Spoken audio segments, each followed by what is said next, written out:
রাতের খাওয়ার আমাদের রুটি হয়, ঠিক আছে? তো দেবাংশী আজকে প্রত্যেক দিনই নিজের হাতে হাতে বানায় ছোট ছোট রুটি, কিন্তু আজকে পুরো চলে এসেছে নিচে বেলনি চাকি নিয়ে। ঠিক আছে, বেলনি চাকি নেই, নিচেই আমরা রুটি এখানে গ্যাসের ওভেনে যে স্ল্যাবটা আছে ওর ওখানটা আমার মা রুটি বানায়, তো ওখানে দাঁড়িয়ে দাঁড়িয়ে উনি রুটি বেলছেন। দেখো এবার রুটিটা কি গোল হবে দেবাংশী? আমার তো মনে হয় না রুটি গোল হবে, তো পিঠে হয়ে যাচ্ছে।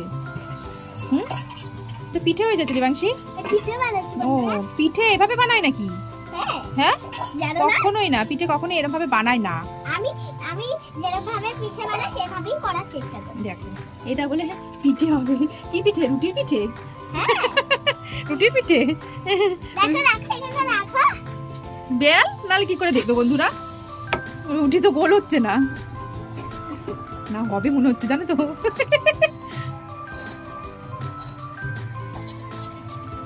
ও কি শিয়ানা, দেখো রুটিটার মানে শেপ দেওয়ার জন্য রুটিটা